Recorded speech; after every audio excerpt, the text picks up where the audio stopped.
Bonjour tout le monde, bienvenue sur les ondes du Go Sport. Vous écoutez notre 28e podcast.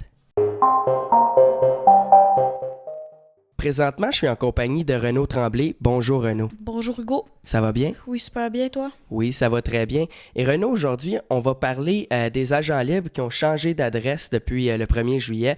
À commencer par Sébastien Aho qui n'a pas encore changé d'adresse, mais le Canadien a soumis une offre hostile. Renaud, voudrais-tu nous en parler davantage? Donc, oui Hugo, premièrement, Aho vient de finir son contrat d'entrée dans la LNH, donc de 3 ans avec l'équipe qui l'a repêché, donc les Hurricanes de la Caroline. Donc, le Canadien, pour aller le chercher, devait lui faire une offre, et faire une offre à l'équipe surtout. Donc, ils ont fait une offre de 8 454 000 que les Hurricanes avaient le choix d'accepter ou de refuser. Donc, s'ils l'acceptaient, Aho s'en allait avec le Canadien. Mais le Canadien devait leur donner, je crois, un choix de première ronde, de deuxième ronde et de troisième ronde, puisque Aho était un joueur avec compensation. Et s'ils refusaient, les Hurricanes devaient payer Aho 450 000 durant les prochaines années. Donc, le même contrat que le Canadien lui a offert. Oui, effectivement. Et là, les Hurricanes ont affirmé qu'ils allaient égaliser l'offre, mais rien n'a encore été officiel. Si tu étais le directeur général des Hurricanes de Caroline, est-ce que tu égaliserais l'offre, Renaud? Oui, mais d'après moi, le principal problème, c'est pas à long terme, c'est plus à court terme, puisque dans les 12 prochains mois, l'équipe qui va accepter d'avoir Aho va devoir le payer 21 millions, je crois, puisque il y a des bonus ajoutés à son salaire, donc c'est dispersé sur 6 ans, je pense, 5 ou 6 ans, le contrat, donc il va falloir qu'il paye 21 millions dans les 12 prochains mois, donc c'est ça qui est compliqué. Oui, effectivement, mais aussi, du côté des Hurricanes de la Caroline, c'est quand même intéressant. Ça peut être intéressant de le laisser aller pour plusieurs raisons. Premièrement, comme tu as dit, tu reçois un choix de premier, deuxième et troisième tour. Tu peux avoir beaucoup de bons joueurs avec ça. Et de plus, tu n'es pas obligé de payer une somme importante, là, 8 454 000 pour garder un joueur. Par contre, Sébastien Aho a vraiment été, je pense, le meilleur joueur des Hurricanes de la Caroline cette saison. Et on sait, les Hurricanes, une formation qui nous a surpris cette année, une formation d'avenir, ça risque d'être intéressant de les voir aller dans les prochaines années. Donc, selon moi, si on veut continuer à se développer, continuer à s'améliorer puis avoir une chance de remporter la Coupe Stanley dans les prochaines années, on va avoir besoin de Sébastien Aho. Donc, j'égaliserai l'offre de mon côté aussi. Et là, on va parler aussi un petit peu... on va parler de Matt Duchene, qui lui a signé une entente avec les Prédateurs de Nashville. Écoutez, Matt Duchene, une grosse entente. Renaud, tes impressions sur le contrat qu'a signé Matt Duchene avec Nashville? C'est un contrat de 7 ans pour une valeur de 56 millions de dollars, 8 millions par année. Donc, c'est un assez gros contrat avec les Prédateurs de Nashville. Eux qui ont perdu Piquet Subban récemment. Donc, c'est un bon joueur qu'ils sont allés chercher. Duchene hésitait entre les Prédateurs et le Canadien, que dit. Donc, il a bien aimé les Canadiens, mais je crois que les Prédateurs l'ont plus séduit. Oui, ça se peut très bien. Et ça va être. C'est une entente intéressante parce une entente intéressante. Comme tu as dit, du côté des Prédateurs de Nashville, on vient de perdre Piquet Subban qui a été échangé aux Devils du New Jersey. Et là, Roman Josi est toujours là, mais vraiment, les Prédateurs ne semblent plus être la même puissance qu'ils l'ont été dans les dernières années. Donc, cette signature, je pense qu'elle va les bonifier, va essayer... cette signature va faire en sorte qu'ils vont devenir un petit peu... qu'ils ont plus de chances de remporter la Coupe Stanley l'année prochaine. Donc, avant qu'on passe au prochain sujet, j'aimerais parler d'un ancien joueur du Canadien, donc Alex Galchenyuk, qui est maintenant rendu avec les Penguins de Pittsburgh, dans un échange concernant Phil Kessel aussi. Donc, quelles sont tes impressions? Oui, effectivement, c'est un échange concernant Phil Kessel. Alex Galchenyuk qui prend la route vers Pittsburgh, Phil Kessel qui s'en va en Arizona. Écoute, c'est un gros échange quand même. Du côté des Pingouins, je comprends pas pourquoi on se débarrasse de Phil Kessel qui jouait un rôle prépondérant dans l'équipe. Pingouins qui ont remporté plusieurs Coupes Stanley dans les dernières années. Du côté d'Arizona, ça n'a pas toujours été facile. Et puis, on avait fait l'échange Max Domi contre Alex Galchenyuk. Finalement, on se débarrasse race d'Alex Galchenyuk aussi. Je me demande si les problèmes d'attitude d'Alex Galchenyuk a fait en sorte que les Coyotes de l'Arizona ont tenté de l'échanger puis ont réussi en fait. Et là, du côté d'Alex Galchenyuk, je pense que c'est très, très intéressant pour lui parce qu'il va jouer avec soit Sidney Crosby, soit Evgeny Malkin l'année prochaine. Donc, beaucoup de chances d'avoir une bonne récolte au niveau des points de son côté. Et je pense que cet échange-là va porter fruit du côté, des deux côtés, en fait, parce que Phil Kessel, qui est un gros joueur, un joueur qui prend beaucoup de place dans la Ligue nationale de hockey, un joueur très populaire. Et en fait, ça va remplir l'aréna du côté des Coyotes. Et du côté des Penguins de Pittsburgh, on va chercher un joueur qui a beaucoup de talent, qui est encore relativement jeune et qui est capable de marquer 30 buts aussi. Donc, ça risque d'être intéressant. Mais tout de même, j'aimerais savoir un petit peu plus pourquoi est-ce qu'on a échangé Phil Kessel, qui semblait connaître une bonne saison avec les Penguins de Pittsburgh. En fait, pas seulement une, mais depuis son arrivée avec les Penguins, je pense qu'il a quand même été un joueur important dans les récoltes des Penguins et dans leur conquête de la Coupe Stanley dans les dernières années. Et là, on va parler aussi un petit peu de Sergei Bobrovsky, qui lui a signé une grosse entente avec les Panthers de la Floride. Ça, c'est une grosse signature selon moi. C'est peut-être la plus grosse parce que du côté des Panthers de la Floride, on va chercher un gardien de but de premier plan qui a remporté le trophée Vizina 2 fois. Et écoute, Renaud, on l'a vu, Sergei Bobrovsky qui a vraiment guidé les siens vers une participation en séries éliminatoires. Il a pratiquement à lui tout seul éliminé les champions de la LNH cette année, les champions au niveau de la saison, au niveau des points, le Lightning de Tampa Bay, en 4 parties, a été phénoménal durant ces séries-là, a fait le gros arrêt important pour encourager son équipe, motiver son équipe à essayer de marquer des buts, et clairement, dans ma tête à moi, c'est sûr, la confiance qu'amenait Sergei Bobrovsky à son équipe était excellente parce que, selon moi, quand tu as un gardien de but aussi bon que Bobrovsky l'est, du côté de ton attaque, mettons qu'on regarde ça, là, les Blue Jackets de Columbus n'avaient pas besoin de marquer 4 buts, 3 buts, 5 buts pour essayer de gagner un match. Un but ou deux, c'était suffisant parce que Bobrovsky était toujours au sommet de son art, prêt à faire les arrêts importants.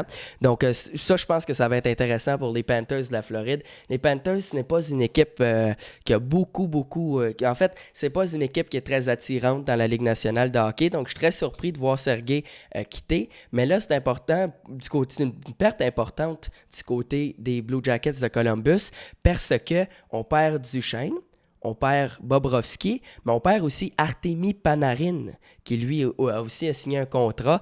Là, je pense que, Renaud, tu vas être d'accord avec moi, les Blue Jackets vont quand même ne seront pas aussi dominants qu'ils l'ont été cette année-là. Donc, je suis d'accord avec toi. Je vais en revenir un peu plus tard. Là, j'aimerais parler aussi de Bobrovsky et de Panarin. Donc, pour en rajouter sur Bobrovsky, il a signé un contrat de 7 ans, 70 millions de dollars, donc 10 millions par saison. Aussi, on fait bien de spécifier que les Panthers viennent de perdre Roberto Luongo, qui a pris sa retraite récemment. Donc, ils avaient besoin d'un gardien numéro 1 pour garder les buts. Ils ont réussi à trouver Bobrovsky. C'est super pour eux. Maintenant, Panarin, lui, a signé le plus gros contrat des agents libres cette saison. Donc, 7 ans, 81,5 millions de dollars.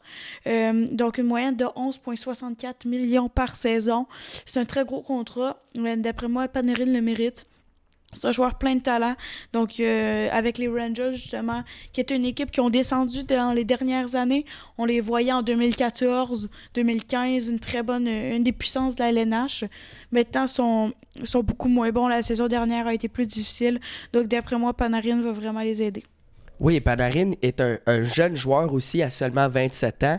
Et puis, justement, ce gros contrat-là va vraiment aider. Je pense que c'est le plus gros contrat, comme tu l'as dit, des agents libres cette saison. Et moi aussi, je pense qu'il le mérite. Il a connu une excellente saison cette année.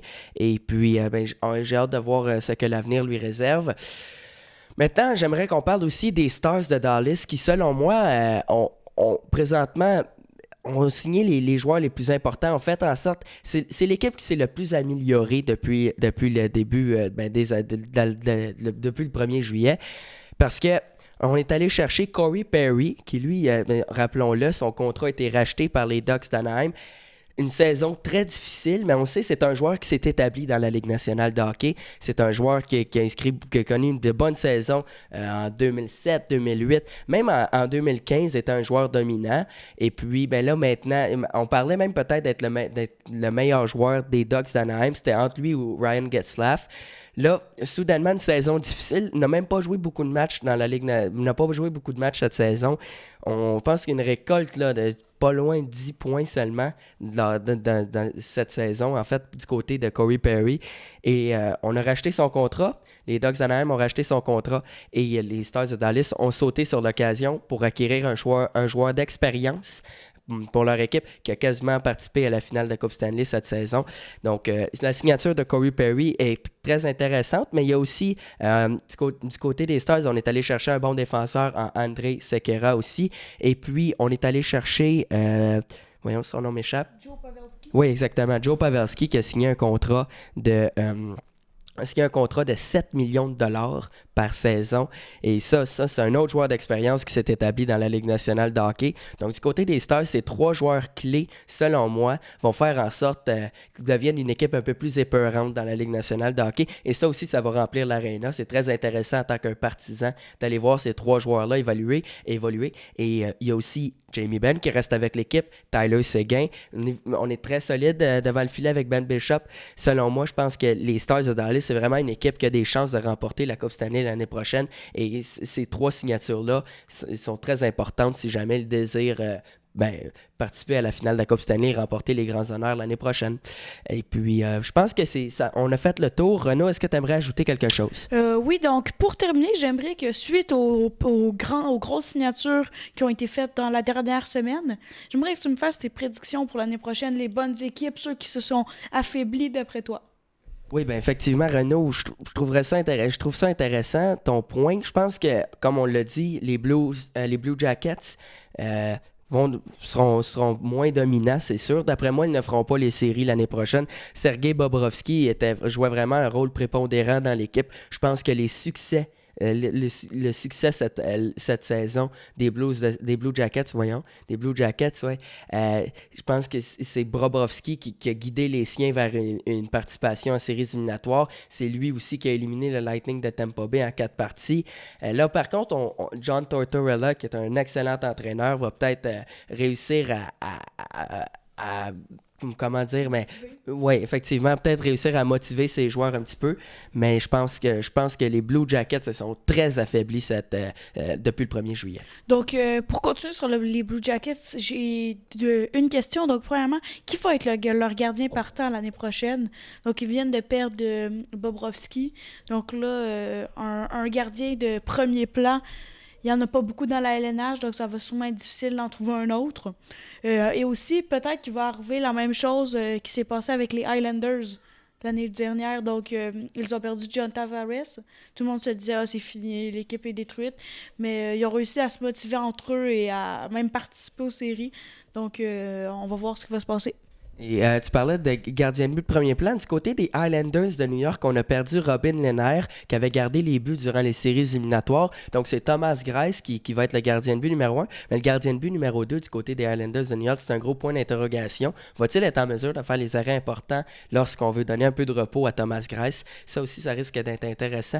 Le Canadien de Montréal, je pense que ça risque d'être une bonne équipe encore l'année prochaine. Je ne sais pas s'ils vont faire les séries éliminatoires, mais je pense qu'avec les joueurs qu'on a présentement, beaucoup d'attitude, beaucoup de détermination, on donne tout sur la patinoire. Et du côté des Canadiens de Montréal, on a vraiment de bons jeunes joueurs clés. Kotkaniemi, on a repêché Cole Caulfield, et puis là, il y a aussi Noah Juulsen qui va faire un retour au jeu. Donc du côté des Canadiens de Montréal, la filiale est très très très intéressante. Je pense qu'il y a même eu un sondage qui a été fait et c'était le Canadien qui était considéré comme étant la première équipe la meilleure équipe au niveau des jeunes joueurs, au niveau de la filiale, encore une fois. Et Joel Teasdale aussi, qui a été repêché, qui a été repêché par les Canadiens. Ryan Peeling, encore une fois, je ne sais pas s'il va faire l'équipe, mais c'est sûr, c'est un espoir important. Alexandre Romanov, qui a participé au tournoi, au championnat mondial junior, un des meilleurs défenseurs du tournoi. Et puis, il y a aussi Suzuki, que les Canadiens ont acquis lors de l'échange de Max Pacioretty et de Thomas Tatar, et Caden Primo, qui a remporté le titre du gardien de l'année dans la NCAA. Donc, ça risque d'être intéressant de voir les Canadiens évoluer l'année prochaine. Peut-être que l'année prochaine, ça ne va pas nécessairement être notre année, mais je pense que dans les années futures, le Canadien va vraiment être une équipe compétitive parce que la filiale du côté des Canadiens est exceptionnelle présentement. Comme je l'ai dit, tous les joueurs que j'ai nommés, qu'on a acquis, qu'on a repêchés, c'est des bons jeunes joueurs, créent beaucoup d'attaques, beaucoup d'offensives. Romanov aussi attire beaucoup mon attention. Donc, ça risque d'être intéressant de voir le Canadien dans les années futures. Mais pour la prochaine année, je pense que les Canadiens vont faire les séries, mais on va probablement être une équipe repêchée parce que la division Atlantique est très forte dans la Ligue nationale de hockey.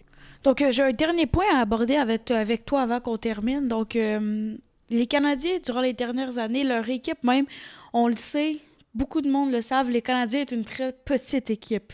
Donc, pas beaucoup de gros joueurs. Comme si on prend, mettons, l'exemple des Blues de Saint-Louis qui ont gagné la Coupe Stanley. Beaucoup de gros joueurs imposants pour aller chercher la rondelle d'un coin. Donc, que penses-tu de leur choix maintenant avec Cole Caulfield, un petit joueur, on le sait. Donc, penses-tu que ça pourrait être une mauvaise décision?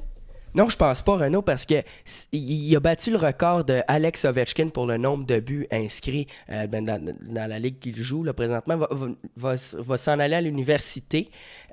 Donc, l'année prochaine, ne jouera pas avec le Canadien, n'ira pas non plus à Laval. Mais c'est un jeune joueur, mais qui inscrit beaucoup de buts, 76 buts en je ne sais combien de parties, peut-être aux alentours de 60, quand même très intéressant du côté de Cole Caulfield. Je pense que c'est très bon pour le Canadien d'être allé chercher un joueur comme ça.